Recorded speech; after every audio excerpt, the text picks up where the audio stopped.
You'll certainly be able to download capabilities to your brain. Within 10 years, you'll be able to see in the ultraviolet spectrum. You're an entrepreneur, you're a venture capitalist, you have a management consultant business, you're a scientist, physician, martial artist. So nowadays it's called neurodivergent. I'm autistic. Something is just so excited about this topic, I have no idea what it is.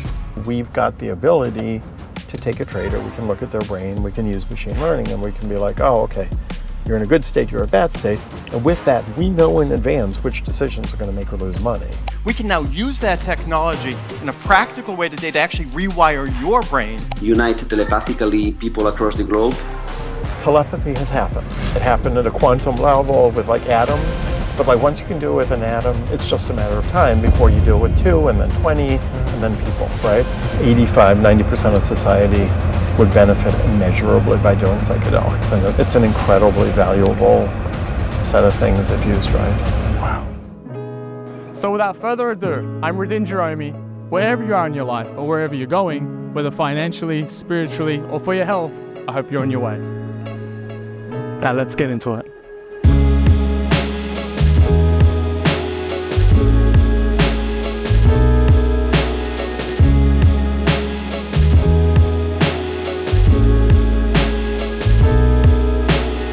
So David. Yes, sir.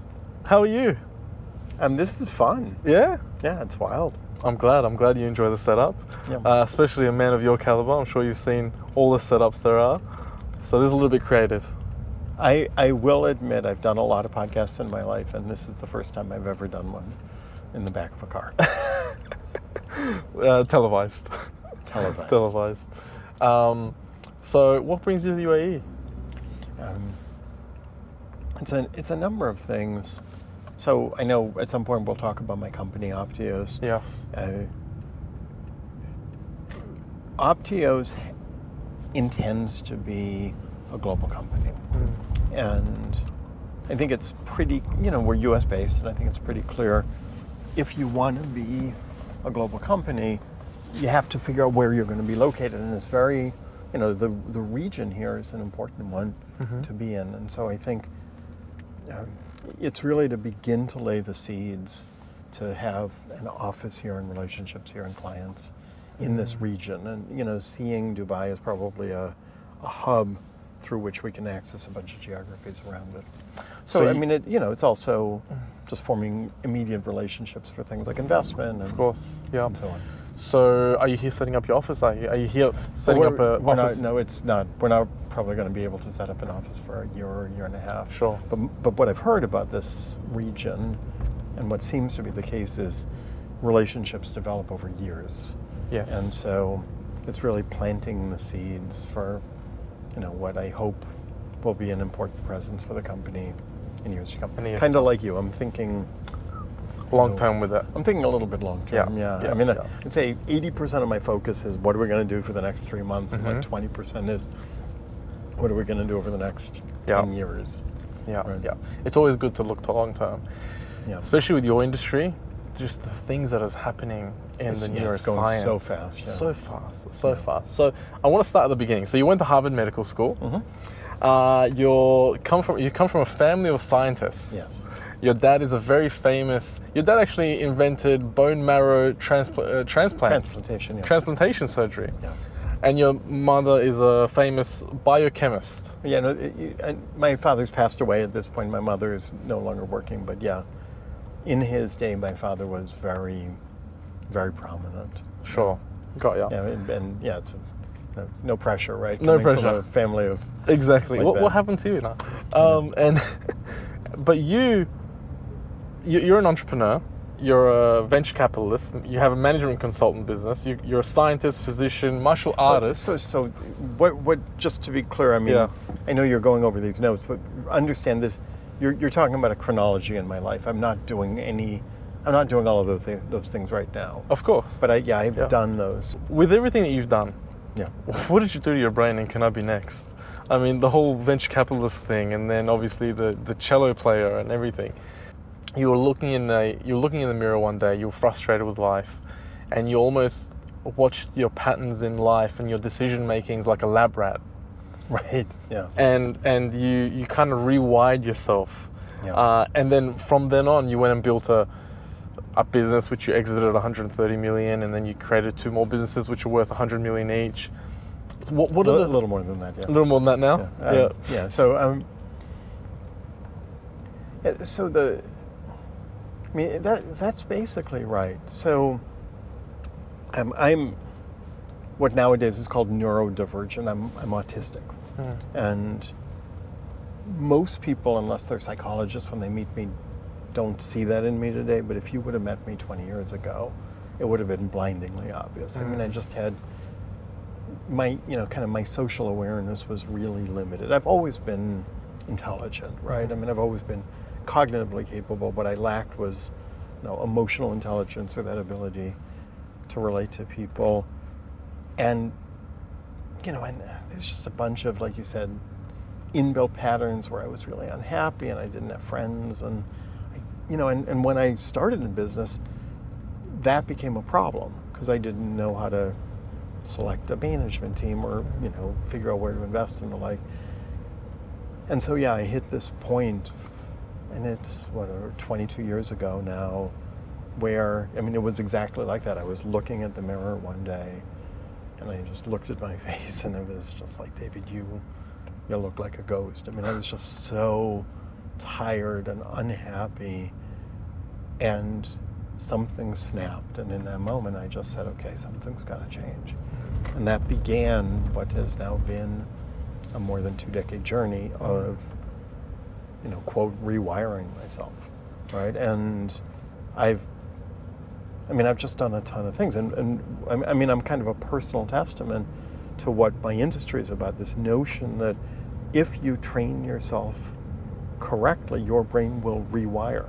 And what that means is old patterns, which are just kind of, this is who I am, over time just dissolved, and I'm no longer who I was, all through basically rewiring my brain. And, it's been an amazing journey. And, not only am I, a lot, and I'm still very messed up, but I'm nowhere close to as messed up as I used to be. But I'm much happier than I used to be. I'm Sure. through training much more able to have these kind of interpersonal reactions. Sure. And my body's healthier, and believe it or not, I became more intelligent. My IQ went up because you can train that. So that's my story. And so when I started this business really like 4.5 years ago, to some extent I was kind of the first customer, right? I was a guy who was very, very passionate about it, this whole kind of rewiring journey. Sure. I read somewhere that if you do something consistently 18 times, it becomes a habit. What strategies did you use to rewire your brain and your patterns? Yeah, it's not, I've never heard that if you do something 18 times, it becomes a habit. It was in a rap song. Yeah, I don't, you better do that 18 times in the right circumstances if you're going to rewire yourself. There's a lot of times, if you think about it, like, people who kind of go on a new diet, and you say, I'm not going to eat a cookie. If you don't eat a cookie 18 times, you think it means that for the rest of your life you're never going to eat cookies, kind of thing. So that, I wouldn't agree with that, unless you do those 18 times in a very specific way. So, what I'll tell you is,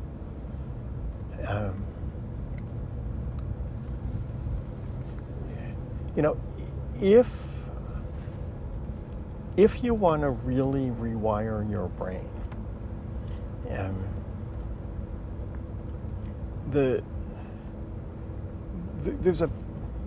there's a pretty systematic process you have to kind of learn to be able to do it.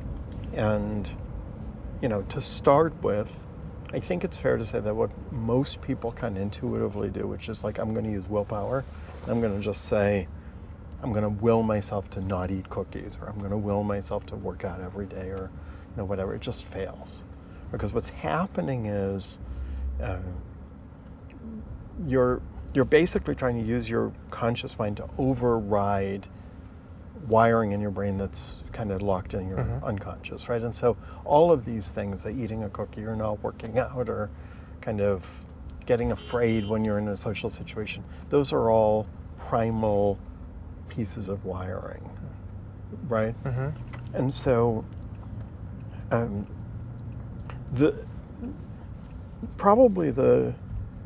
a neuroscience perspective, it's not really a matter of doing something a bunch of times. It's doing something in the right way. And the first component of the right way is that you need to teach yourself to become very conscious of what's happening. And let me try to give you an example of this. So let's say, I mean, it's a stupid example, but I started with this idea of like, I want to stop eating cookies. Because nowadays, there's a lot of people who are like, carbs are bad for me. I want to teach myself to stop eating carbs. But, it's late at night and like there's a pizza and they eat it and they don't even know they're eating it, right? Because it's just like this automatic pattern. If you, again, trying to become aware, if as you're, going through a process of, I've got a cookie or I've got a piece of pizza in front of me, if you just say, I'm not going to eat it, nothing will happen. But if you train your conscious mind to become aware of what's happening when you do it, like, what am I feeling in my body? What's happening that's triggering my desire for this? That process of becoming aware triggers a set of changes in the brain that induces rewiring. I see. Are you following me? Yeah. And so it's a kind of, once you learn to do it, you kind of get it. And so you're going to the root of why is this? Well, but you're not trying to understand what's actually happening is this. Once you become consciously aware, you're first of all telling yourself, you're telling your brain, okay, this is a really important thing. I'm not just saying I'm not eating the cookie. You're like, okay, I'm going to devote my attention to what's happening. As you do that, this is a little bit oversimplistic, but imagine that your brain has these two parts. It's the kind of a conscious part and a non-conscious part. And any neuroscientist would kill me for saying this because it's way oversimplified. But just go with me for the moment. And what you're doing is trying to rewire the unconscious parts. Once you use the conscious part, you pay attention to what's in your body. You pay attention. As you do that, it forces the unconscious parts to sort of rewire. It sets up all these neurochemical changes in the brain, stimulates something called acetylcholine. It induces rewiring because you say, I'm paying attention to this. And as you sort of slow it down, you can actually, if you do it right, you can start to feel, oh, this is changing me. And you'll actually, some people have that experience of like, it's rewiring. And so then you're conscious, you're really becoming aware of what's happening. And then as you create a new activity, you don't eat the cookie or whatever, the next thing you want to do is sort of celebrate your success. And what that does is that induces something called a dopamine release in the brain. And dopamine takes a new neural pathway and it locks it down, right? So I know that it's like super complicated, but that's the process. So it's not a matter of the repetition, it's a matter, there's this line in sports which is, it's not a matter of practice, it's a matter of perfect practice, sure. Right? Yeah. Right? So the perfect practice is doing something in a way where you're very conscious, you're noticing your patterns, and then as you induce a new pattern, you celebrate it. If you do that over and over and over in a really consistent fashion, that'll begin to induce rewiring. Another piece of this, because I told you that's one part of it, another piece of it, which a lot of people talk about, is this whole kind of visualization. Have you ever heard of this, like, in the US it's very popular, this idea of like, what I think comes true, like this. Yeah, the secret, visualizing, visualization. Yeah. So that, from a neuroscience perspective, is a really valuable thing, but here too, you got to do it right. So most, there's this whole idea of like, if I imagine my body, and I'm just using the eating thing, but you can do it for anything, but if you imagine having a different body, you imagine being thin, you imagine kind of eating healthily, most people, if they do that, they're going to do it and nothing will change. So if you look at people who are really good at it, and professional athletes are like this, if you watch them visualize, it's the most incredible thing. Like, I've seen professional football players in like 45 degrees envisioning what's going to happen on the field, and as they do it, they start to sweat. Wow. Like, it's incredibly intense work. You know, there's this lady named Janine Shepherd who is a friend of mine and really an inspiring woman. She's Australian. I don't know if you know her, right? No. So she was on the Olympics ski team, and right before the Olympics, she was biking in Australia. Okay. And she gets hit by a truck, right? You know, severs her spine, and the doctors tell her, you're never gonna walk again. You're never gonna be able to go to the bathroom normally. You're never gonna be able to have a kid. Obviously, she can't go to the Olympics, right? And because she's such a disciplined, trained athlete who understood this visualization thing, she would lay in bed and she would imagine basically rewiring her brain. And she's got a TED Talk about this, and the way she tells it is she basically kind of forced herself to not just imagine it, but like actually feel it. So if she feels her legs moving, she's forcing her brain to tell itself a story that her legs are moving. And as she goes through this, it's exhausting, but that actually rewired. Wow. Right, and so over the course of like a year and a half, this woman who was told you'll never walk again, you'll never have a kid, you know, is able to walk, is able to have a kid, you know, like jumps out of planes now and stuff. And it's all through that power of really doing it. But again, it's a matter of creating that mental discipline where you're actually forcing the rewiring. And the thing to kind of understand about rewiring is it's hard work. Yeah. Right? I mean, if you do it right, you're exhausted afterwards. Yeah. And most people, you know, when they do this visualization, they're just kind of, you know, it's sort of like, you know, in your brain you're saying, I'm imagining myself being really thin and eating healthily, Yeah. but there's another voice in your brain saying, yeah, I know, but yeah. Yeah. You know, give me a break. This is great, you say this, but, you know, so. Let's be honest. Let's be honest. Yeah. To really feel it, if you do it right, you can actually teach yourself to be like, okay, now I'm getting my pathways to rewire. This is actually really fascinating. Yeah, it's cool. Because you talk, let's say, you know, you talk to somebody older, like let's say my dad, you try to sell them the idea of visualizing. Oh, whatever, what's visualizing? You know, they're older and they're a bit more pragmatic and everything. But, you know, it's interesting for a neuroscientist like yourself to actually say, no, visualizing works if it's done properly. So this lady, the Australian lady, she's actually used her brain to, you know, rewire some severed nerves, right? Yeah. To tell her body, hey, reproduce or regenerate those nerves so we can do this again. Yeah. No, it's, I mean, I personally, you know, when I hear, you know, a lot of these woo-woo people talking about manifestation and visualization, makes me really angry. Sure. Because, like, I think, like, I know people who do this, right? Like, it's a core part of, like, professional athletic training. Yeah. But, like, it's just, you know, it's kind of like, it's hard work. It's, you know, it's lifting weights. You know, it's kind of like, if you lift weights and you're like, okay, I'm going to bench press, but I'm going to do, like, a really light weight 3 or 4 times, you're not going to change anything. It's until you get to the point where you're really ripping muscle, you don't actually grow new muscle. It's the same with the brain. You've got to, like, if you're going to do this manifestation thing, this visualization thing, you know, you better be prepared to work at it properly.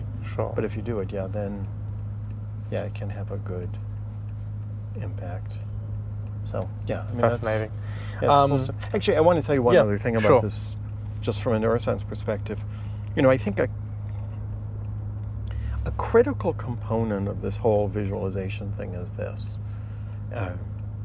You know, again, I said in this oversimplified way, there's a conscious and an unconscious part of the brain, right? And, you know, the unconscious part of the brain, you know, is 50,000 times as active as the conscious part, right? I mean, your brain, you know, brain is beating your heart 100,000 times a day, you know, or you're thinking about your heartbeat, you're not thinking about your breath, right? You know, as this guy's driving, like, he's unconsciously making a lot of decisions. I'm sure you've been in cars, you've driven for an hour, you don't remember the ride. All of that's happening automatically. And 50 times more? 50,000 times. 50,000 times Right, so more. for every conscious thought, every conscious decision, you got 50,000 unconscious decisions. ones. Wow. And if you think about it, it makes sense. If you were trying to think about your heartbeat, you couldn't do anything. You couldn't else, function. right? So your brain's a lot more, it does a lot more stuff. Sure. And I mean, the other thing is, it's taking in a lot of information, right? So as we drive here, there's a ton of information going into your brain. You're looking at me, but you're hearing sounds, there's stuff coming from the window hitting your brain. None of it's conscious. But if suddenly like someone, something falls out of the sky, right? Or you hear a sound. Someone hits us from the back. Someone hits us from the back, or someone yells your name. All of a sudden your brain is going to be like, oh, I'm going to notice that. I'm sure you've seen this, Sure. right? Yeah. That's the whole Yeah. thing about it. So what visualization does, in part, is it forces your brain to figure out of those 50,000 data points which ones to focus on, right?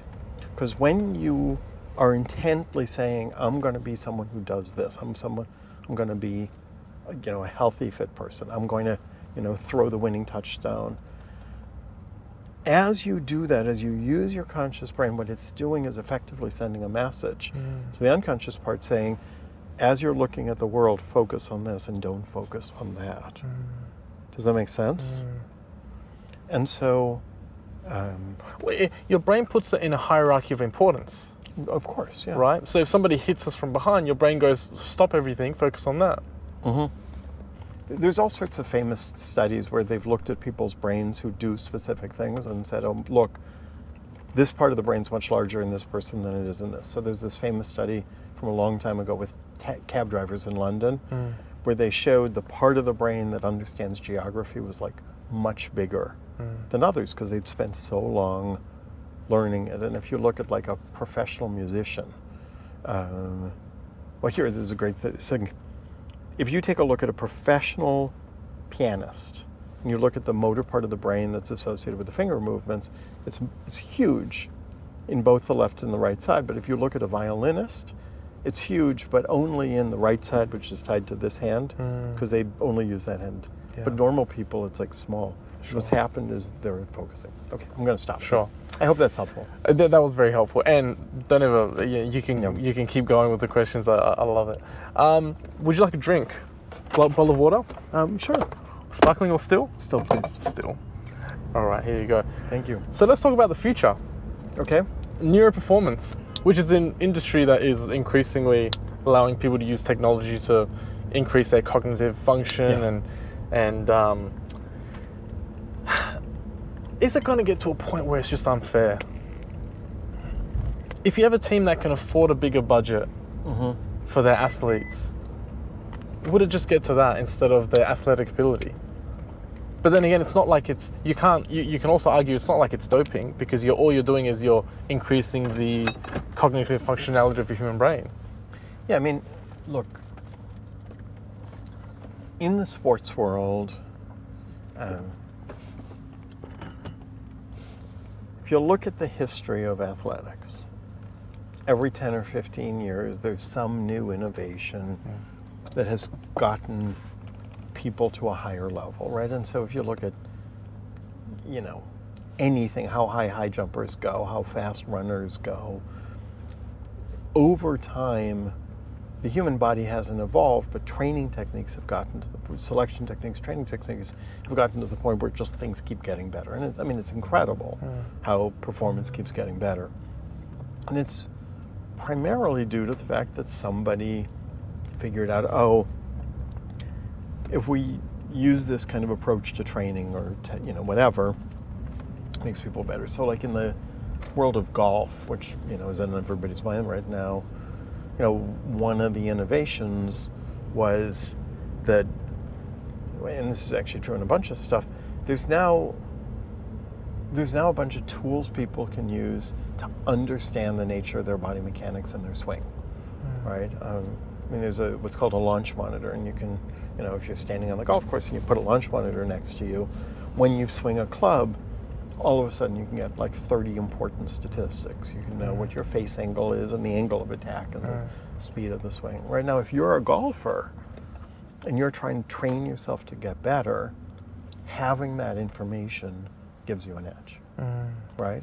And 15, 20 years ago, that wasn't available to people, right? And this is 100 examples of these kind of technological breakthroughs, whether it's kind of weight training or new kinds of diets or whatever, that have caused that. In a sense, neuroperformance is just one of those. You're just training the brain instead of the part underneath the neck. But because in sports, the brain is so important, in golf, getting in the zone before you swing the ball, it's going to have an important impact, but it's nothing new. It's just kind of the next phase of innovation in what has been something over hundreds of years, getting better. For most of these technologies, and I think this is true for neuroperformance as well, there's a natural evolution where it starts and it helps the 1%, right? So, in the US, I think this is true in football worldwide too, the rich owners invest more heavily in technology and it gives them an edge, right? And so right now, because neuroperformance is expensive and it's hard to get, it's definitely creating an advantage for some, right? And so in the US, you may have heard of Tom Brady, who was a very famous football player. Like by the end of his career, 50% of his time was brain training, right? And so because it works, right? And so you see some teams with really large budgets who are spending very heavily, and they're building sleep pods to get their people to sleep a little bit better, and they're measuring the brain and training the brain. So it's going to create that. But as with all of these things, the cost is going to come down, and it's going to move to the point where it's no longer a competitive advantage and it becomes a competitive necessity, right? And so that's going to happen in the next 3-4 years. We work with trading firms. Some of them are going to have a big edge because our technology is going to help them. 7-8 years from now, we believe this technology is going to just kind of be in the water. It'll be like in the trading world, a Bloomberg device or a sports team like a weight room. Because back in the old days, people didn't have weight rooms, and now you can't run a sports teams without PT and the like, right? When you say trading, you mean obviously day trading, stock trading, and you're going to be stimulating their brains to think more analytical.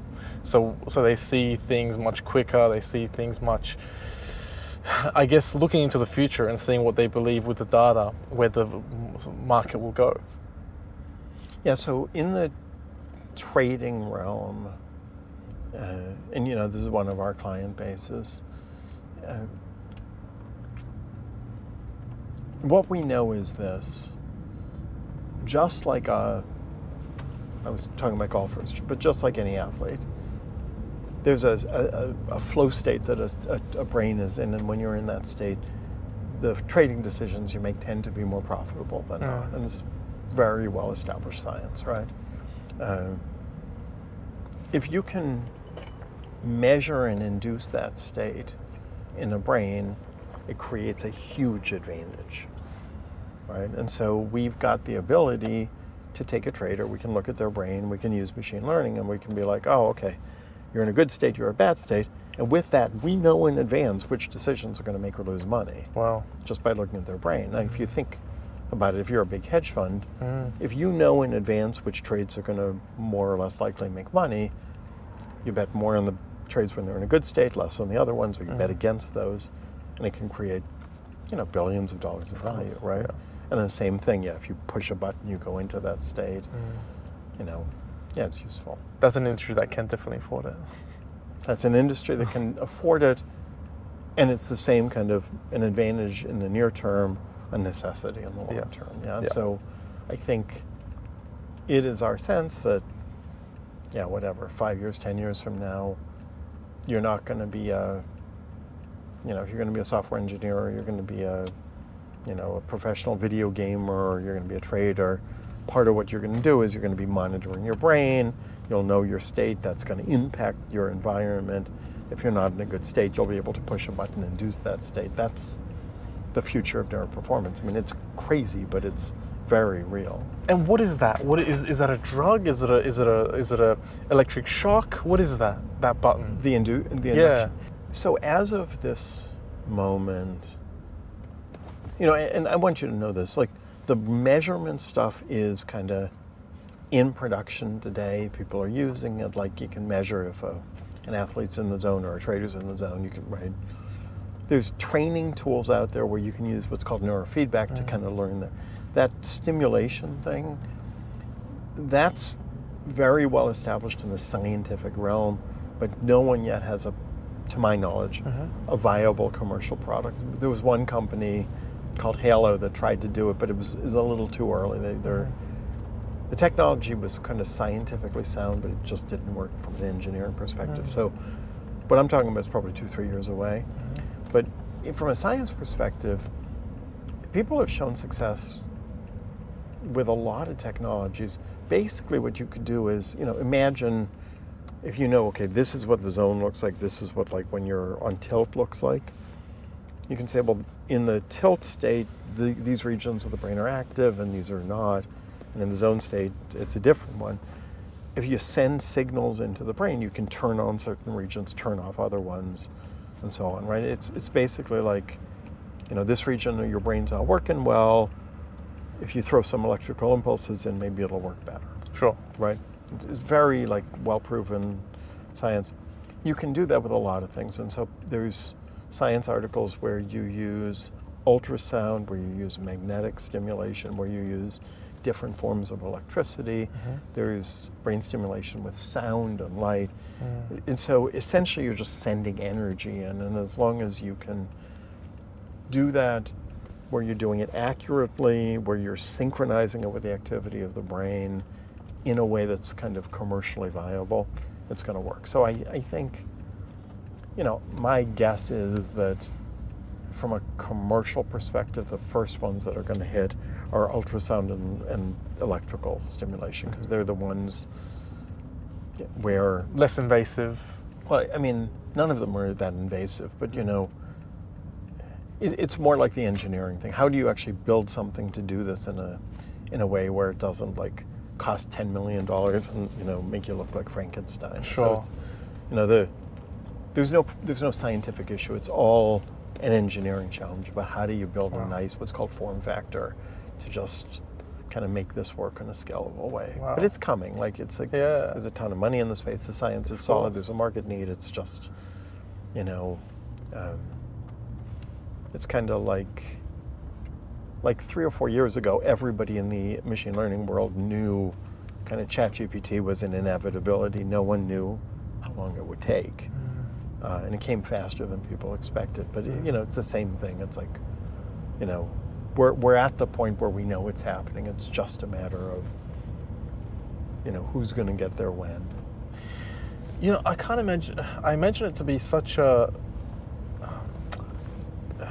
I think something like this would really shut down the pharmaceutical industry. I mean, if somebody's got anxiety, instead of having pills for anxiety, you can train that person almost to send a radiation or what. Not radiation, but yeah. Sorry, not radiation. The what is it called again? Ultrasound. Well, let's call it neuromodulation. Sure, the neuromodulation. Yeah. You can send a frequency of neuromodulation to stop their anxiety. Right. Naturally. Yeah, I mean, we'll see. I think in the history of medicine, stuff like this has tended to kind of outperform what pessimists expect and underperform what optimists expect. Got you. I'm pretty doubtful about this being kind of a silver bullet where like you're going to push a button and suddenly, I'm enlightened and happy and brilliant kind of thing. I think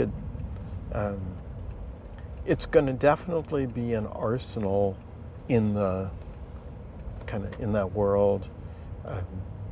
The thing about pharmaceuticals with the brain is, in general, they don't work very well. Like in general, if you get an infection in your lungs and I give you an antibiotic, like it's miraculous, right?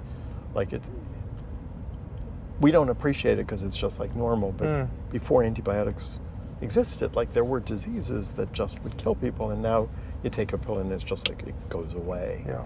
Right? I mean, that is not true for mental illness or anxiety, right? It's much more like, you know, the drugs kind of work for some people, but they have a lot of side effects, and it's really hard to diagnose it and stuff. So at the moment, while the number of prescriptions for these drugs is just massive and they're huge bestsellers, I don't think relatively psychiatric drugs have been a big area of success in pharmaceuticals.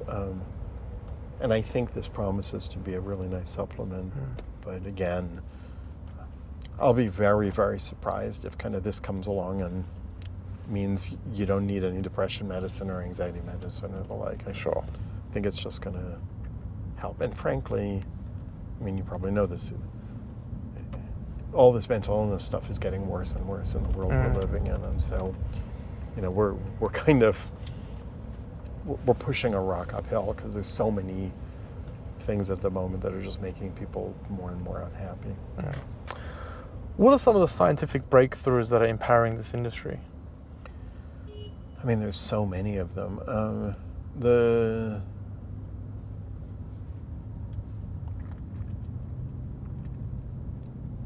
So, I mean, if you think about it, what the industry does is it uses technology to measure and help rewire the brain, right? And so what do you need to do that? Well, the first thing is you need to be able to measure what's happening in the brain, right?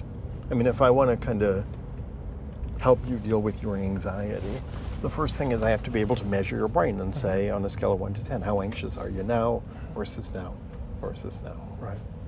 And that's a non-trivial thing. The brain's a lot more complicated than, say, the heart. So I can put a sensor on your chest and I can be like, okay, here's your heart rate. It's not that complicated, right? Anxiety is a little bit different. It's not like I can just detect this brainwave and say that's the anxious brainwave.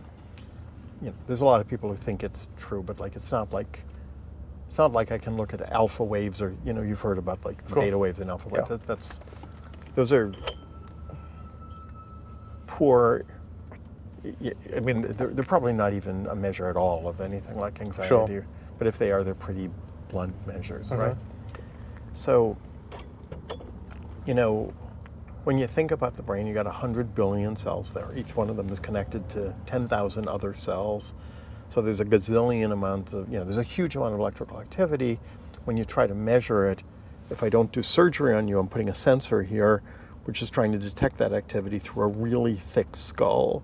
So it's a really muted signal. So like, think about the problem here, right?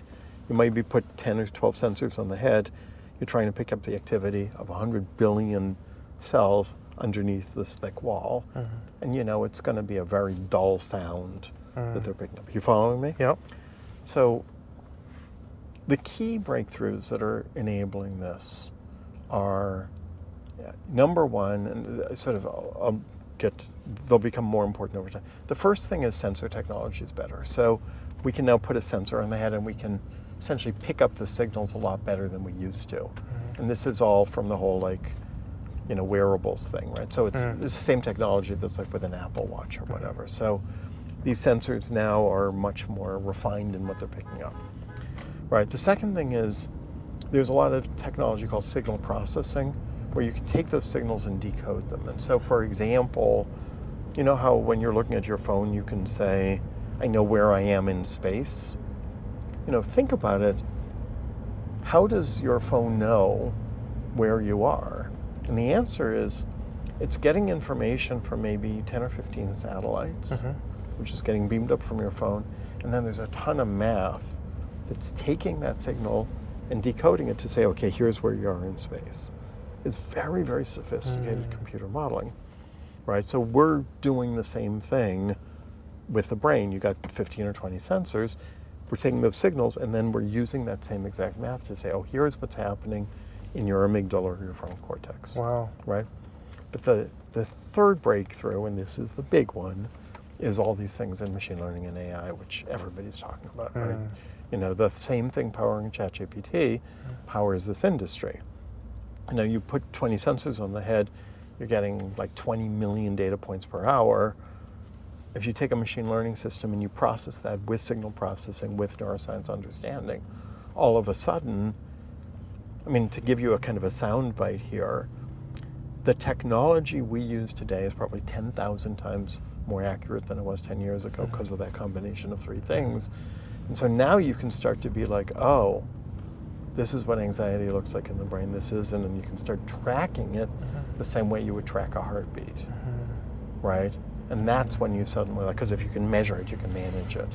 So it's, and all of these things are getting better at lightning speed. So even as I've been running this company, our power, is so much better than it used to be, just because machine learning tools are better and computers are faster and blah, blah, blah. Yeah. So, that's probably the foundational set of breakthroughs. But it's, we're in this world where if you do something which is using AI and machine learning, like you just ride a wave. Like it's Yeah. I've been in business for a long time. This is the fastest, most exciting wave I've ever been on. And it's going to be quite transformational in a lot of areas, obviously, including ours. Yeah. What are some examples that neuroperformance is being used today? There was a study, I think you mentioned this, there was a study from the Orlando Magic where there was like 30 more steals and 20 more points per game, something like that. God, you've done your research, haven't you? I know. So what are the things that you got, what are some examples that it's being used now? Yeah, so sports is probably the area where, kind of the first user of this technology, and it always is, right? It's either sports or pornography are always like the two leading users of technology, depending on the use case, right? Sure. And this one, it's sports. I'm not aware of any use of Pornography? neuroscience. I'm not aware of it being used in that arena yet. Okay. It will be. I'm sure it will be, yeah. But again, in the sports realm,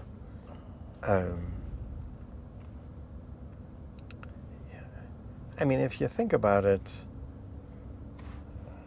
it's also used a lot in the military.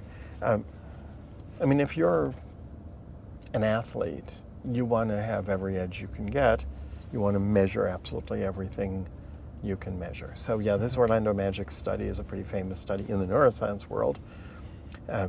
There's a thing you can measure in the brain called visual processing speed, right? And it's essentially a metric showing how fast can your brain process visual information, right? And so if you see a ball moving in space, how much time does it take your brain to predict where it's going to go? Make sense?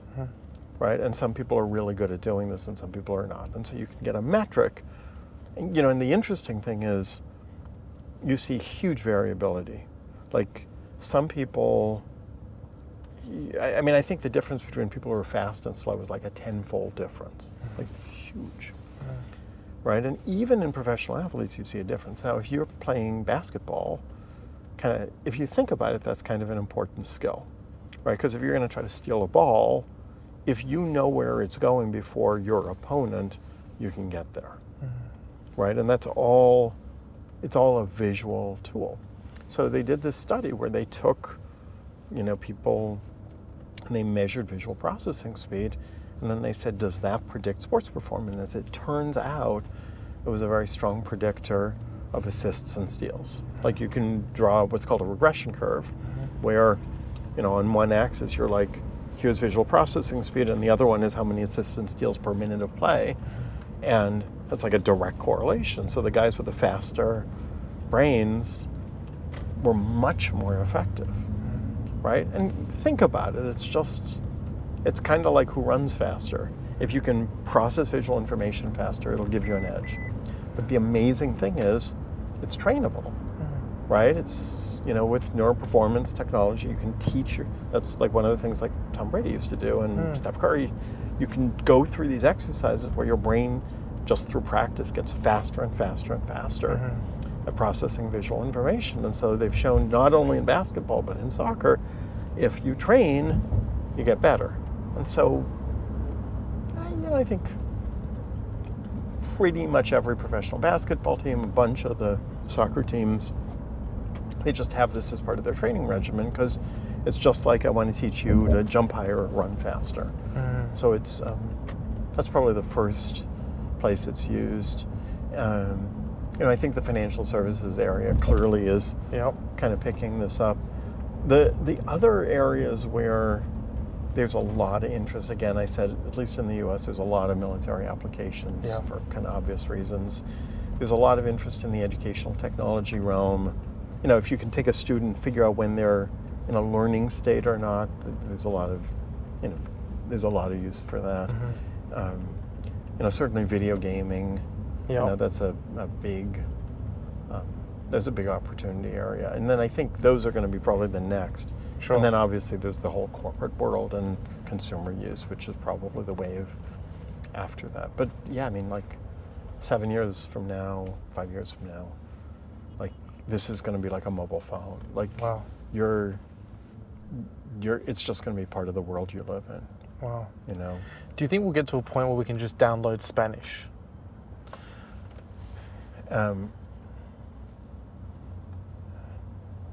Maybe. Wow. But it's crazy. That's a way. You'll certainly be able to download capabilities to your brain, but it's going to be a lot. To speak Spanish it's pretty complex. But you'll be able to, I don't know, let's say within 10 years, you'll be able to see in the ultraviolet spectrum, right? Like a bee does. Or you'll be able to pick up magnetic fields the same way you've got your vision and your smell and the like. You'll be able to, feel magnetic fields. You'll be able to, like a bee, you'll be able to see in different spectrums and stuff. Wow. That's all happening pretty soon. There'll be basic stuff you can download. There's a famous study that was done with mice where they took mice, they had them go through a maze, looked at their EEG signals, put it on a chip, inserted that chip in other mice who hadn't been in the maze, and now that other mouse can run the maze because they downloaded the ability to run the maze. Wow. But that's a lot simpler than a language, right? So, and in there you need surgery because you're not downloading it, you're actually putting a chip in. But it's coming. It's all going fast, and then one day when that's the case, when, I don't know, 20, 25 years from now, it'll just be part of what it is to be human. It's weird because it's all science fiction until it happens, and then it's just just part of the world. It's crazy because it's movies. We watch these things in movies, and now, people like yourself are leading the research to make it reality. Yeah, the thing, I don't know how old you are, the thing is, in my lifetime, I've seen this happen so many times, and it's all accelerating, right? Sure. And so, kind of, what we do today with the internet and mobile phones was science fiction when I was a kid. Sure. Right? That's the thing that, you just don't necessarily get, is it wasn't conceivable. I remember going to a conference and somebody said in this conference, mobile phones are going to be pervasive. Yeah.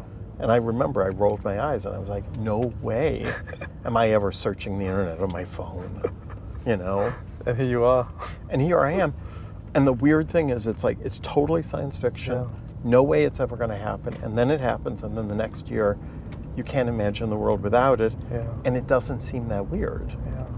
Right? And that's, there's this famous Arthur C. Clarke line, that advanced technology is indistinguishable from magic.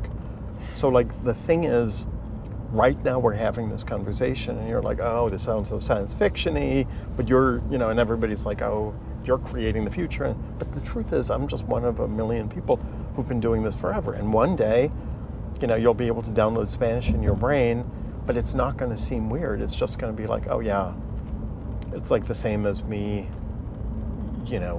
using Uber. Yeah. Where, when I was a kid, You couldn't imagine that. No, it was I watched shows like The Jetsons, where it's like stuff we do today. Yeah.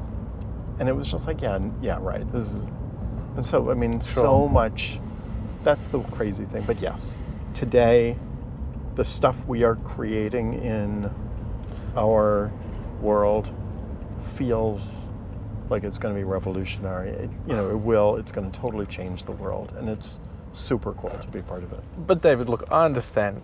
When you're a kid, you're thinking, no way am I going to search something on my phone. This is the brain. This is completely different. To be able to download a language to your brain. I mean... And I want to be clear, Yeah. like, I'm not saying that's going to happen in like the foreseeable future, but it's totally conceivable in the next, 20 years or something. But I mean, having Uber since let's say the 1950s, 1960s, and now having the internet on your phone and that is kind of believable. But being able to download a language to your brain, I mean, that's just sci-fi. Until it isn't. Until it isn't. No, I understand. Don't you think the levels of revolution is just too fast and too advanced, too unbelievable? So there's... The gap is much larger to believability compared to having Uber. Well, I mean, what's happening with technology is it's all accelerating, exponentially. And so the speed with which technology is evolving, I mean, this notion of exponential is like if you kind of, if you start with 1 and then you go to 2 and you double it, that's a big jump. But then you go from 2 to 4, that's a much bigger jump. And then you go from 4 to 8. And so if you look at it, it kind of creates this curve that goes upwards. And, there's this like thought experiment where, if you have a pond and you start with a lily pad and it takes 30 days where it doubles every day till the pond is covered, kind of 3/4 of that growth happens in the last 2 days. Right? Because it's like 1 and then 2 and then 4. Exponential. It's exponential, right? So that's the same thing with tech. And so, I mean, but I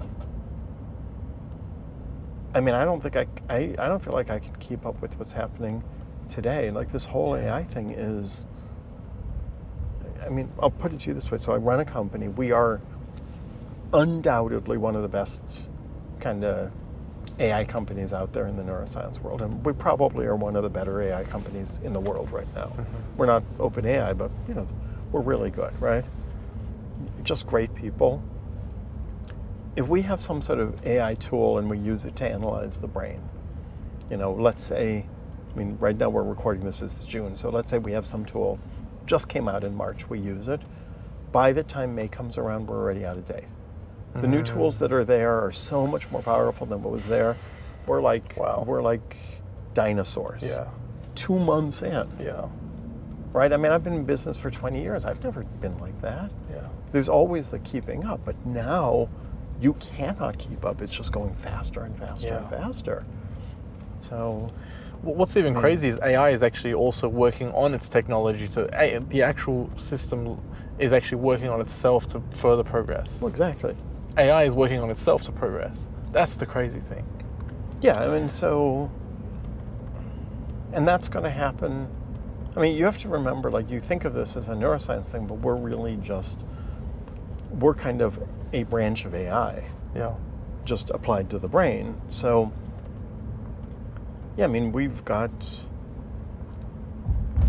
ultimately, we think it'll be us, but someone's got a big database of brain data and analyzing it and using it, and it'll feed into itself. It's going to be a very exciting, a little bit freaky journey. Yeah, it is going to be freaky. What's your opinion on Neuralink, the thing Elon Musk is working on? My opinion about it? I think you're the first. I've been asked a lot of questions about Neuralink, but I don't even know how to answer that. I mean, he's a very colorful character, but he's a very, very smart entrepreneur, right? They're going after a space which is going to be a huge thing. It's very different than what we do because they actually do surgery. They put something in the brain to kind of, create what are called brain-computer interfaces. So you're connecting the brain directly to something else, whether it's a limb that moves or a computer to try to kind of make the brain smarter or whatever. 'Cause, I mean, I don't know. I mean, I don't know. I mean, I don't know how to answer that. I mean, he's a very colorful character, but he's a very, very smart entrepreneur, right? They're going after a space which is going to be a huge thing. It's very different than what we do because they actually do surgery. They put something in the brain to kind of, create what are called brain-computer interfaces. So you're connecting the brain directly to something else, whether it's a limb that moves or, a computer to try to kind of make the brain smarter or whatever. I mean, certainly the industry he's going after is going to be huge. Kind of like many of his companies, you're looking at a pretty long pathway because there's a pretty limited number of people who are willing to have their skull taken off and have something inserted, and you got to do it with the FDA. So, I mean, I think it's applicable to a lot of medical conditions today, but it's not going to be in broad consumer use anytime in the near future. You know, the thing about Neuralink is, if you look at Elon Musk, he has this history of just kind of inventing a new industry after a new industry. And, you know, he sets up some company and everybody's like, it's going to fail, and then it's successful, and then it's like Tesla or, you know, whatever. I mean, there's a lot of companies going after that space right now. And, you know, part of me wants to say, because he's so smart and he's so good, he's got an edge just because he's a brilliant entrepreneur. But at this point, the fact that he started Neuralink told the market, okay, this is an interesting space. So he doesn't have the same first mover advantage there that he had with Tesla. Sure. And kind of the cat's out of the bag. There's a lot of money going into some very good other companies going after the same space. And if you kind of look at the technology that they have and you compare it to some of the others, you know,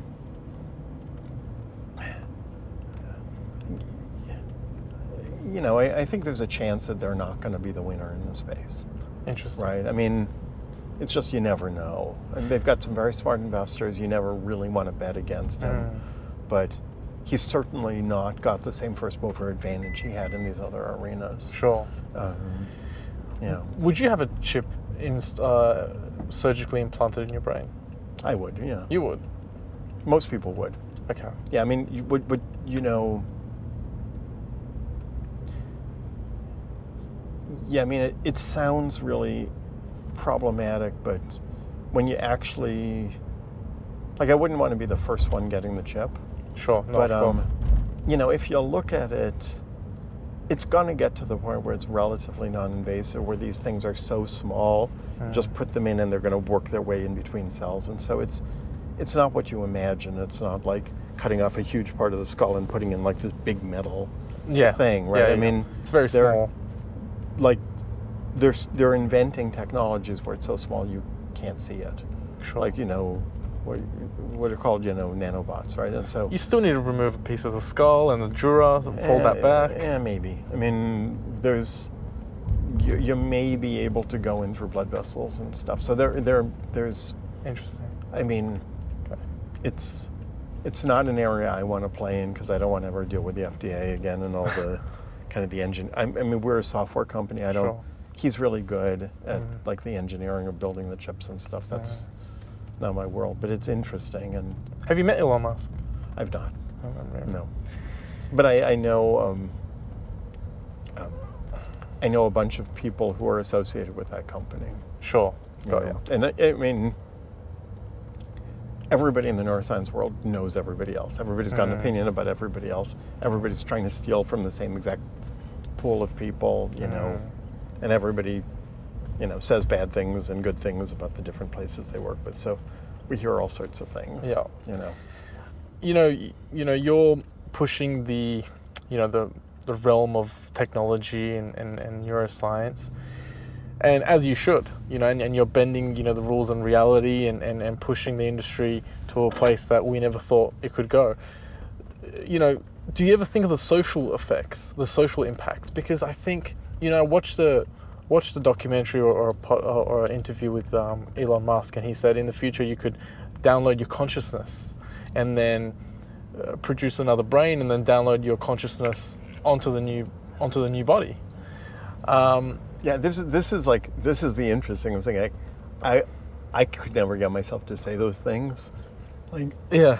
I mean, it's like I'm good at anything that's like 3 to 5 years out. But Yeah, like, yeah. After that, you know, I really like admire the guy because he's got that like long-term vision. Like, we're going to go to Mars. We're going to download consciousness. It's like to date, I'm not aware of any science that allows you to download consciousness, even in, you know, rats and stuff. Maybe it'll happen. But Sure. Just so you know, like, Okay. you never want to go against him, but he's a good marketer and Yeah. he's he's a very visionary guy. Yeah, yeah. He says some crazy shit, and I think that's his point of difference, isn't it? Yeah. Okay, that answers my But question. no. But so in terms of the social impact, I mean, of course of course we think about it. Like you can't.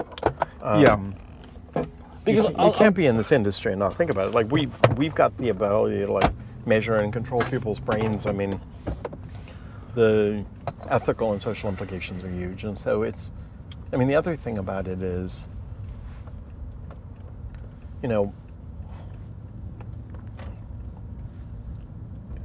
when you're in a modern tech arena like AI, like neuroscience, and AI is the same thing. It's like the social, molecular genetics and gene editing, and like there's a bunch of these fields, all of which are like, you can paint pictures about this is going to destroy the world kind of thing, right? And we're one of those areas.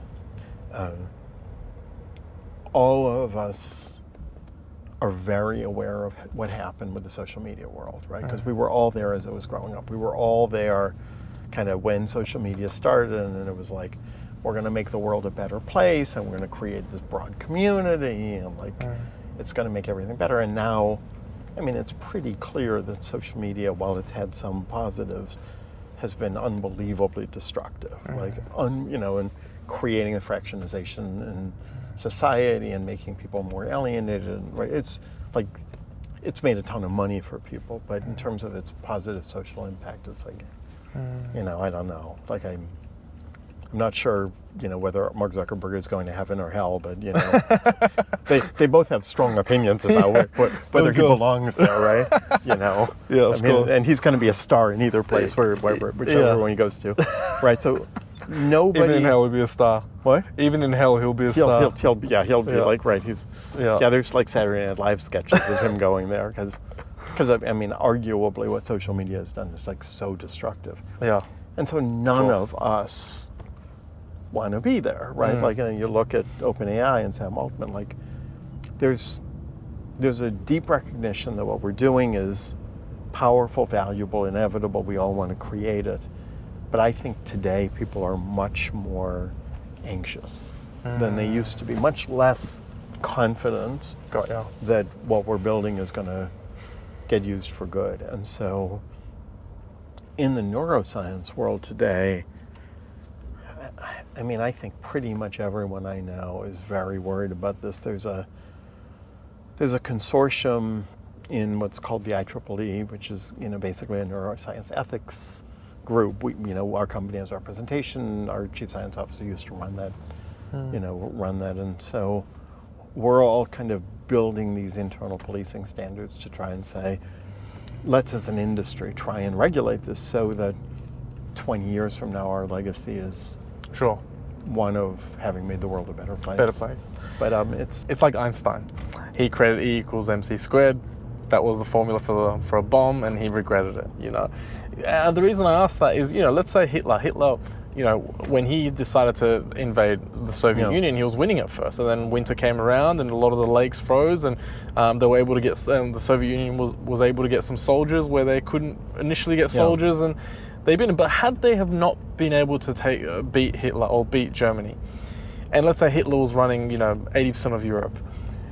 Evil tyrants like that have access to this kind of technology, and they can download their consciousness into a new body and never die. Yeah, I mean, you're now outside of my pay grade here. Like I'm, like I said, I'm pretty good at seeing like 5-10 years into the future. I'm going 50 years down. Yeah, I mean,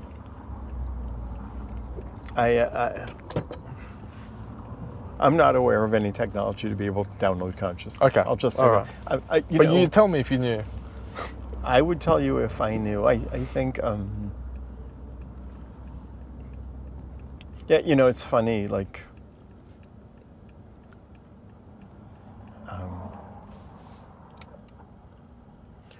when people look at new industries like ours, the natural tendency is to kind of go all or none, to either say, it's all overblown, right? This kind of hype cycle thing. And so there's people who look at ChatGPT and are like, yeah, whatever. It's not going to do anything to the world, right? And then there's people completely on the other side who are the sky is falling, it's going to totally upend everything, and like the world's going to be a completely different place. 99% of the time you'll fall somewhere between those, right? Sure. Obviously it's a revolutionary technology, like Yeah. obviously, Yeah. I've never seen something where a new technology comes out and all of a sudden like the world is unrecognizable. Yeah. Usually it's like, it's really powerful, but not as powerful as everybody expected. Sure. Right? And so kind of, in like around 2000, 1999, 1998 was the first big internet bubble, right? And everybody was funding internet companies, and like people thought the internet was going to solve everything, and then there was this big crash, and then all of a sudden the internet's not going to solve anything, and it's just hype. Really what happened is over time you're like, oh, it's useful here, it's not useful there. So, I think the point I'm making is it's very easy to look at neuroscience and either under-imagine how powerful it is or get all weird about it and be like, the sky is falling and Sure. you're going to be able to download consciousness and read everybody's brain. And Okay. You can't download Spanish, Yeah. you can't download consciousness, but I can predict the outcome of a trade with 62% accuracy, and I can Okay. make a basketball player better by making their brain faster. And so Sure. it's like super powerful. But that's the beginning. It's the beginning. But look, it's going to change the world. And 5-10 years from now, it's going to be unrecognizable. But I'm just kind of saying it's, maybe I'm wrong. I don't know. I don't consider myself that brilliant at seeing far into the future. Like, Sure. I think. I want to talk about cancer for a second. Okay. 2 years ago, my cousin died from brain cancer at the age of 38. Had he been born in 100 years' time, would there have been, the technologies that you're working on, could there have been things that actually fight off and resist the cancer cells? We don't do anything for that.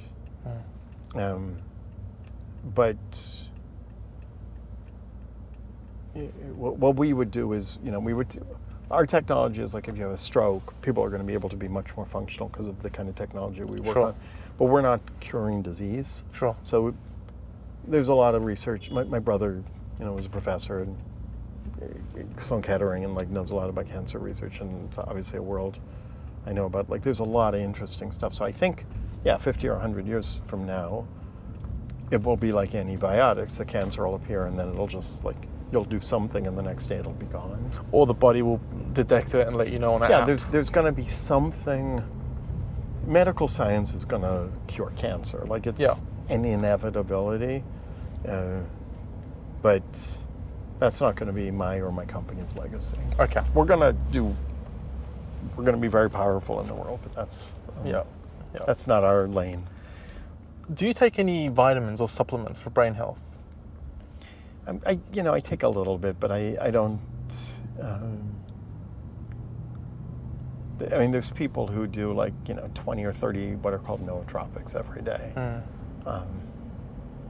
I take a few. I think a lot of people who are doctors, we tend to be very skeptical of any pills that you put in your body. If you're a doctor, you either take a lot of them or you're like, I hate Sure. everything. So I personally, and by the way, I don't pretend that I'm pretty healthy, but I'm not obsessed about my own health or my brain.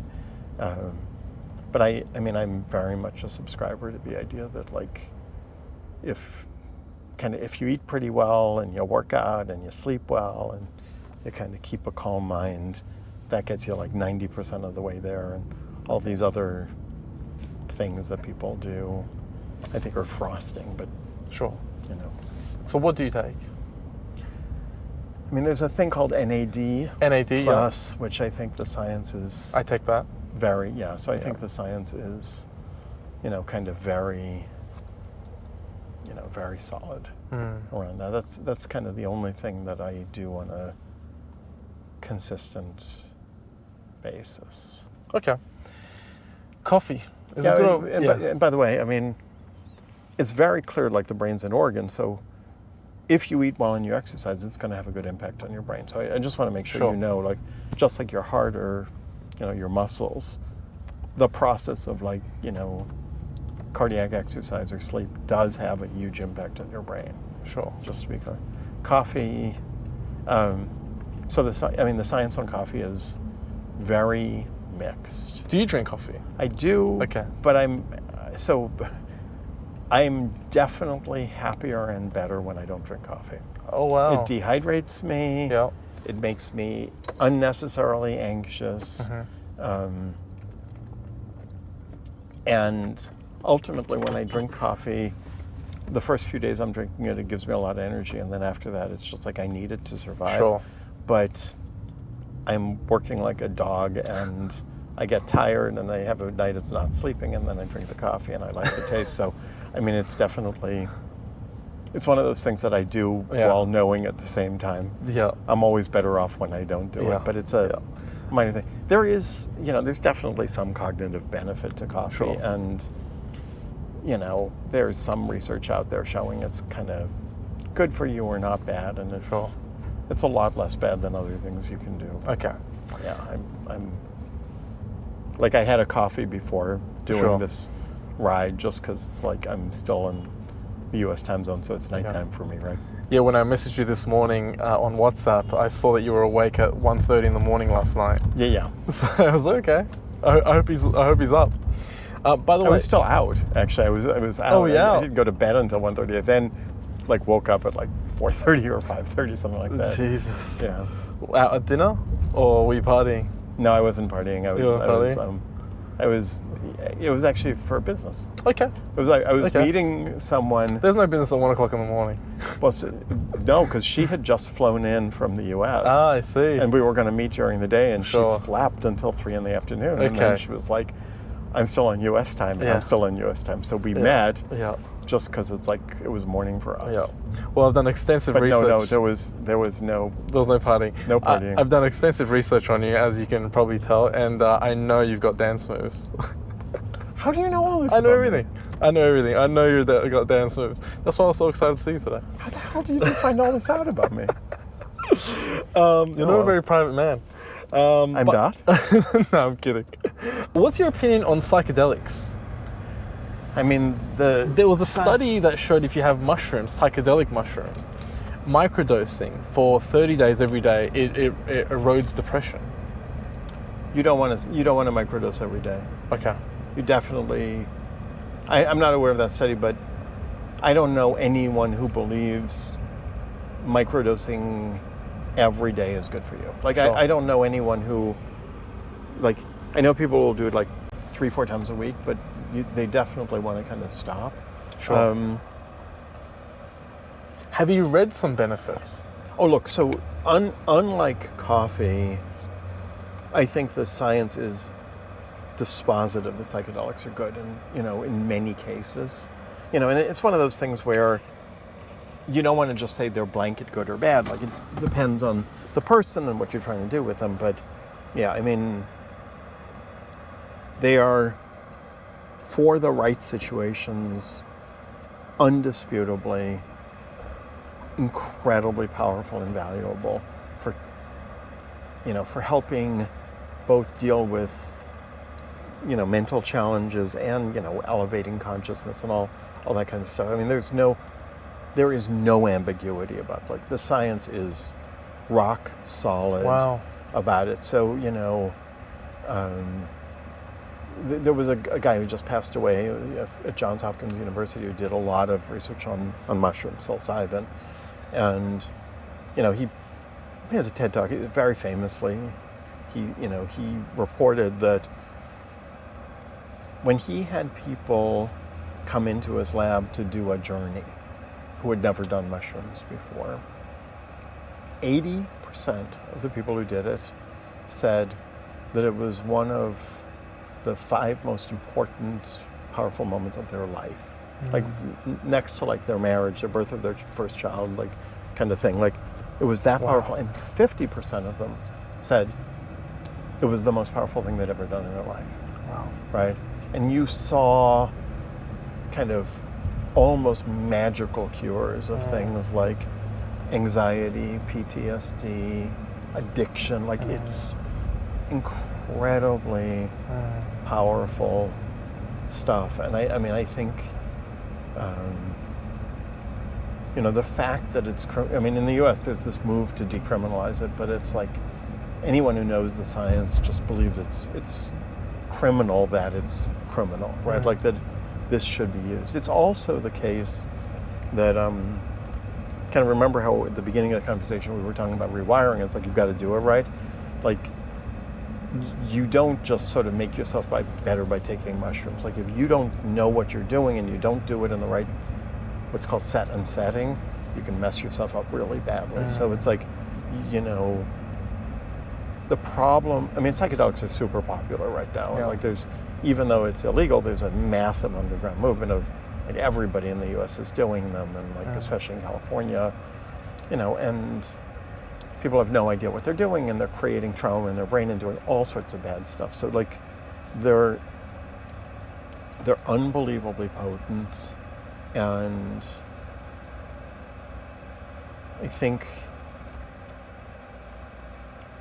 it would be good if people took a little bit more care in how they use them to make sure that it's going to kind of create a positive experience. And it would be good if there was like a lot more regulation about the people who are, you know, these so-called shamans who are running these things, because most of the people out there have no idea what they're doing and creating damage and putting people at risk and stuff. But yeah, the quick answer is, I think 85-90% of society would benefit immeasurably by doing psychedelics, and it's like it's an incredibly valuable set of things if used right. Wow. Yeah. Obviously in right dosage and everything like that, because right now they don't know. They're just shoving mushrooms down their mouth and that's it. Well, I mean, you know, if you go into tribal cultures that have been using these things, there's thousands of years experience around dosage and stuff. So like, yeah, I mean, these magic mushrooms and ayahuasca and stuff, it's like, yeah, like maybe scientists haven't measured it, but you've got shamans, like real life shamans who've been doing this for decades, who've done thousands of ceremonies and trained through generations.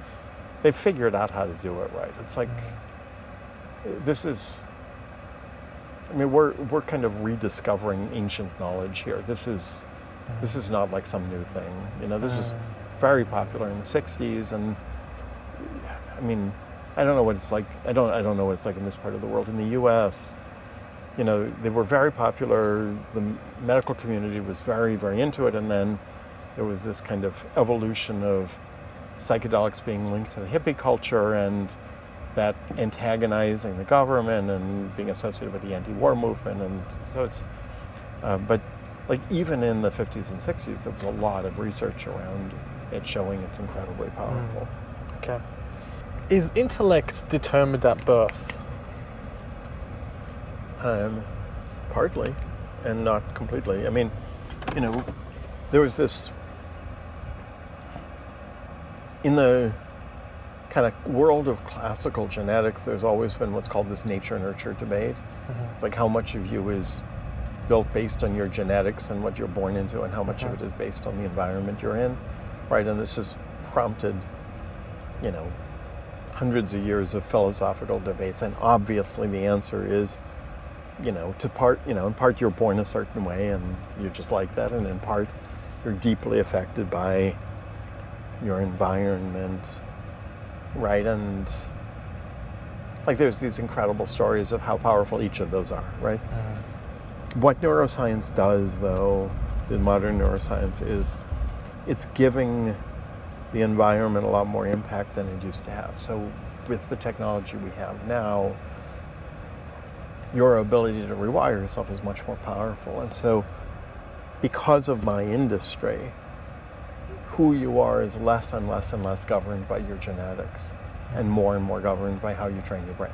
Because we can induce much more dramatic rewiring than we used to, just like in the sports world where we're getting better and better at making people's bodies get better. We're getting better and better at helping your brain deal with things. And so, you know, I mean, that's the answer. Okay. How does fasting impact the brain? Is it negative or positive? No, it's actually very positive. So, I mean, when you talk about fasting, I mean, I assume you're talking about like this intermittent fasting as opposed to like starvation, right? Of course. Yeah, That's a separate issue. Yeah, so like when you do this intermittent fasting, you're creating what's called ketosis in the brain, right? Yeah. You know about this, right? Yes. So what's happening is you're fueling your body no longer with sugar, but these things called ketone bodies, right? Yeah, and it's extremely good for brain health. I mean, the bottom line is this intermittent fasting is just really good in a lot of ways, but it has a very big, these ketone bodies have a very positive long-term impact on your cognitive function, on your cognitive health. And so, you know, remember I said like the brain's an organ, Yeah. right? So if you eat a certain way, if you exercise, if you sleep well, it affects your whole body, and that includes your brain. And that's definitely true for intermittent fasting. Okay. It's like clearly, it's clearly good for you in a lot of ways, yeah. What's the biggest difference between male and female wiring of the brain?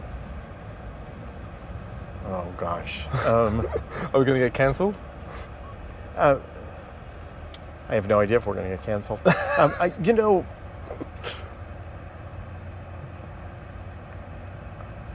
this is really not something which has been well studied. You know,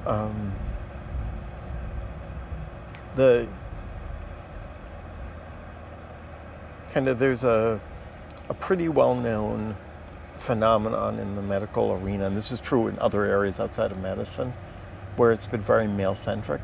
So kind of the bulk of neuroscience research has either been just on men, or it's been like men and women without really paying any attention to the differences. And so there's some gross anatomical thing, like the women's brains are smaller and stuff.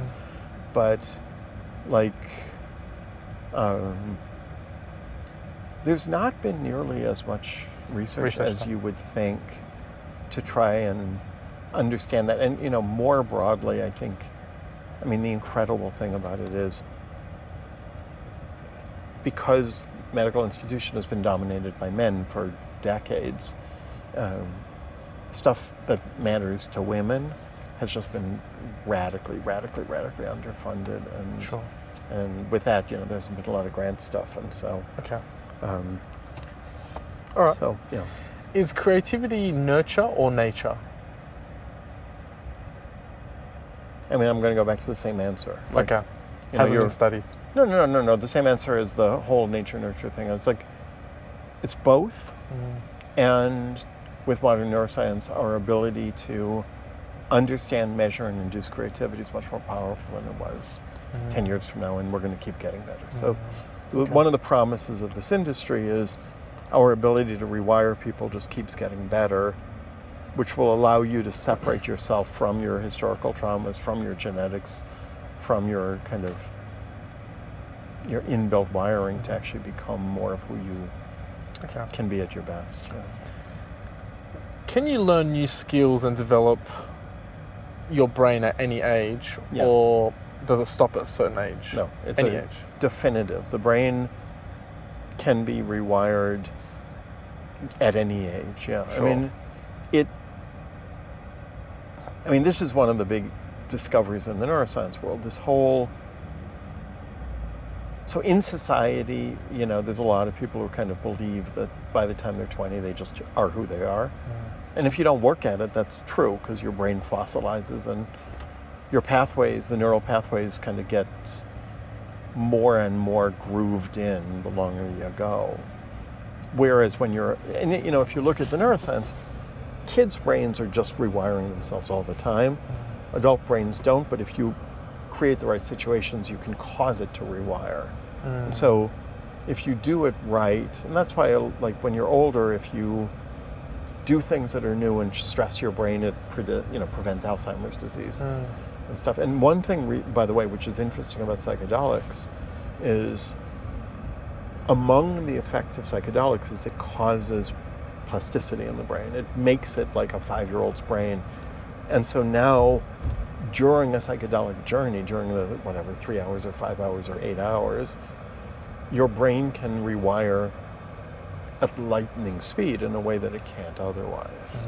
That's one of the many reasons psychedelics are so potent, and one of the reasons you have to do it right. Because if you take a psychedelic and you put yourself into a bad environment, you can create huge amounts of trauma in a really short period of time. Yeah. And that's well, you can institute it in the brain because it'll rewire, and so the experience matters a lot more in a psychedelic journey because your brain's so much more responsive. Is that dangerous for the brain? Of course it is. That's dangerous for the brain. Okay. I mean, of course, right? I mean, so you have to have a good trip. You've got to. You really don't want to just do it.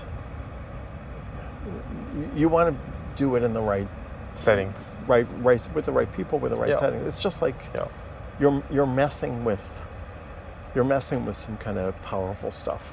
Wow. I had a friend that when we went to Bali, he did mushrooms, and whenever he did mushrooms, he would just develop a English accent. So his Australian accent was completely gone. He would talk like this posh English man, like he was part of the royal family. What's that about? I have no idea. I mean, I've gone to Burning Man a bunch of times, and 3/4 of Burning Man is like walking around in psychedelics, and and some of it's good and some of it, I mean, it's just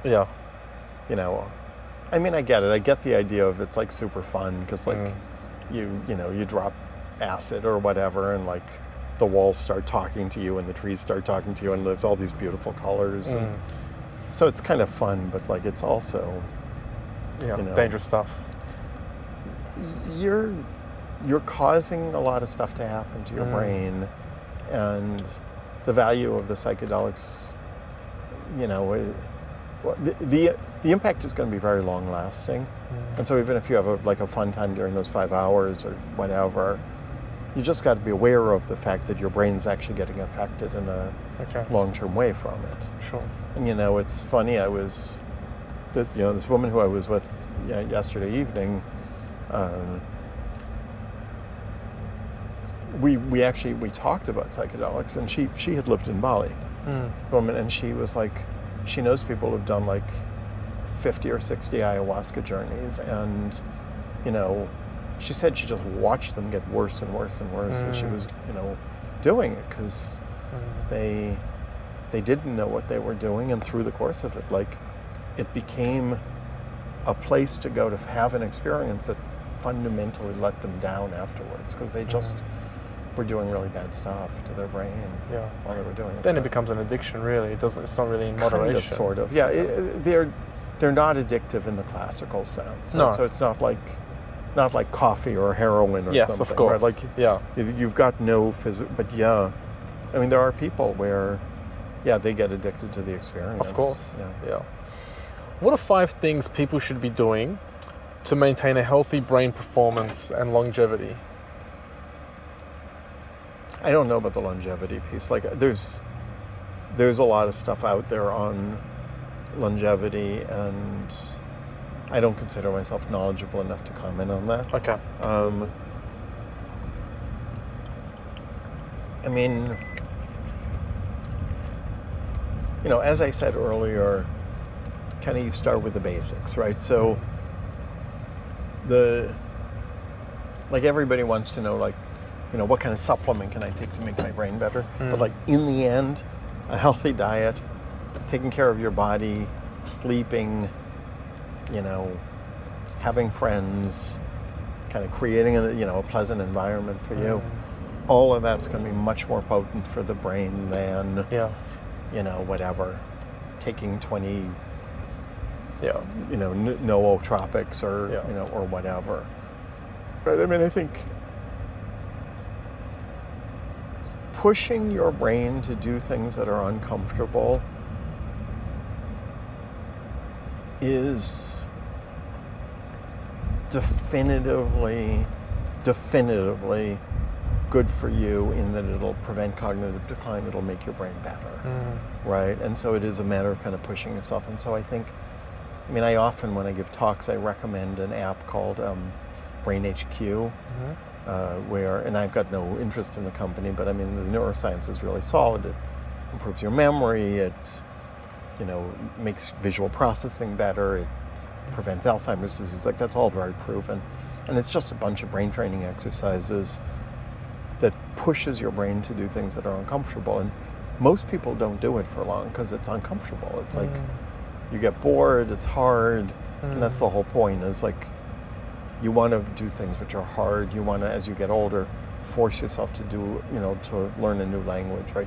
Do things with your body that are uncomfortable, right? And so there's a lot of people as they age where kind of, you know, they'll teach themselves to like balance on like difficult things, or learn Spanish, or go to a Burning Man or whatever, which puts you in an uncomfortable situation. All of that's good for your brain, right? What you don't want is fossilization. You don't want just like do the same thing over and over, because what that does is it causes effectively shriveling of your neural pathways and accelerates cognitive decline. So it's kind of like the more you rest in comfortable, easy, I'm just going to do the same thing I did yesterday, the more your brain is going to be like, yeah, what, you know, whatever, dude, I'm not going to stick around for this. And that's, well, it's not being pushed to grow, is it? Exactly. No, it's the same as muscles, right? And it's like, it's super easy as you get old to just like sit around on the couch. You get weaker. As you get weaker, it makes it more difficult to exercise, and it's this downward spiral. Sure. You know, like humans have been around for 10,000 years. All the technological advances that we know about has been in the last 200 years. So this whole technological advancement is just so new. And 300 years ago, 400 years ago, I mean, you know, we were bored, we didn't have phones. Now we have we live an overstimulated life. We've got stimulation on our phone, dopamine hits. So with all this strain and all this new changes that's happening to the body and the brain, where do you see humans being in 500 years, or if you want to go even shorter, you know, because you don't want to have a longer foresight than that, even 100 years, you know. Okay, I'm not going past 5 years. I'm just not doing it. For example, I'm not taking this bait. I told you. Dream with me. I can't. For example, flies. We're slow motion to flies. How hard is it to swat a fly? Flies' cognitive ability is a lot faster than us. Will we end up being there? Will we end up, you know, just being that fast? Our brains moving that fast, having telepathy with the chips and talking to each other without talking and moving a lot faster. I think all of those things are going to happen in a lot less than 500 years. Yeah. Wow. Yeah, I mean,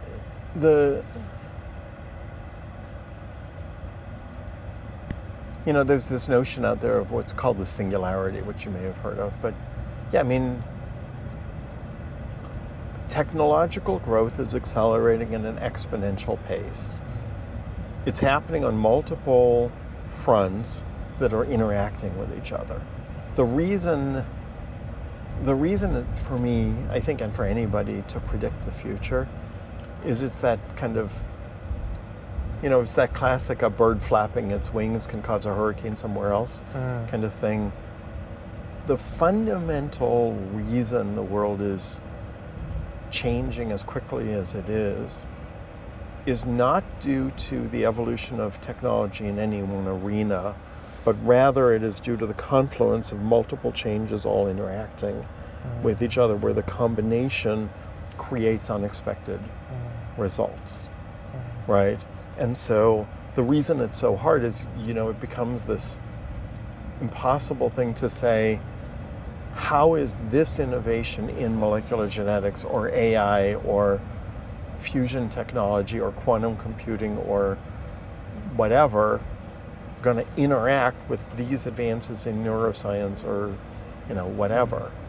I mean, but everything you talk about, there's like, once you get to the point where something has been proven scientifically, it's an inevitability. It is only a matter of time before that thing proved in a laboratory setting becomes a commercial reality. Wow. Right? It's just true. Yeah. Right? And so telepathy has happened. It happened at a quantum level with like atoms. But like once you can do it with an atom, it's just a matter of time before you do it with 2 and then 20 and then people, right? Like the whole, like that Star Trek, you know, you're here and then you go there. Like it's happening, right? I mean, and the thing people, because our brain just can't compute it, you know, I mean, we are going to occupy other planets and like humanity will be elsewhere. Like quantum computing, I don't know when it's going to hit, right? It might hit next year, it might be 30 years or 50 years, but it's going to happen, right? It's just a technological challenge. Once quantum computing happens, the world will be a radically different place, right? So if you have breakthroughs like that in 30 areas and then they interact with each other, you know, 100 years from now, the world will, I mean, I think 30 years from now, the world will be unrecognizable. Wow. That's scary. I mean, doesn't it make sense to you, though? Of course. It's just scary. Yeah, I mean, look, I consider it in my life a huge privilege to be part of creating this future. Yeah. But I also am, like, very aware, like, I and what we do is part of a much larger set of market forces that ultimately will all interact. And, like, my company, you know, we're creating the future, but we're also just riding a wave of something. I mean, we just got lucky. We got some interesting technology. We're in the right place at the right time. And we'll get credit for some big breakthrough, but we're building on shoulders of a bunch of other stuff. And, you know, we're mainly benefiting from stuff that we didn't invent. But look, I think you're just being humble. You're definitely leading the technological advances when it comes to neuroscience. Yeah, no, I agree. I'm not pretending we're not in this like pole position. I'm just sort of saying, you know, I mean, we're going to get credit for creating a revolution, but you know, if it weren't for sensor advances and machine learning advances and all those other things that we had nothing to do with, we wouldn't have have had the ability to get there, right? I appreciate your time today. This was fun. Thank you so much for coming on board and having a chat to us. You know, I find this stuff super exciting. I like to always finish off a podcast asking the same question to every guest. If you could have a dinner party with 3 people, dead or alive, who would it be and why? Oh my gosh. Yeah. I don't think I've heard this question like a million times. Yeah. You never thought about it. It really goes to show us who your inspirations are and who you look up to, a person like you. So, I think probably Bruce Springsteen would be one of them. Okay. He's like a profoundly inspiring guy to me. Yeah.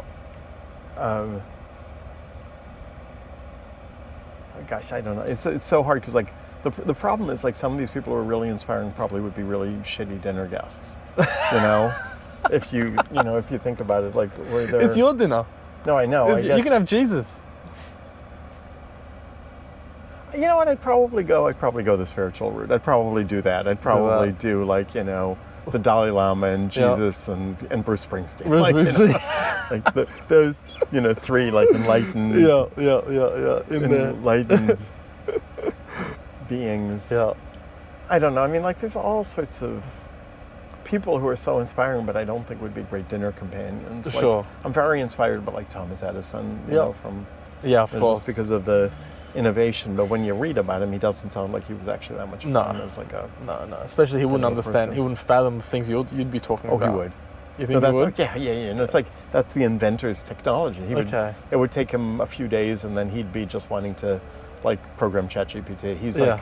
It's like that kind of personality is like, I just want to invent and just, I mean, it's such a, I think it's, you know, what I would say about it is this, I think some of us who kind of were born into this, like I'm going to lead technological things, we're not necessarily the best dinner guests because we're so utterly obsessed by what we do. Yeah. Like this may have been a really interesting conversation to you because I'm talking about what I love. But if you try to have a conversation with me about something else, like I won't say anything and I'm going to be boring, right? Because like I'm so utterly obsessed with this. Yeah.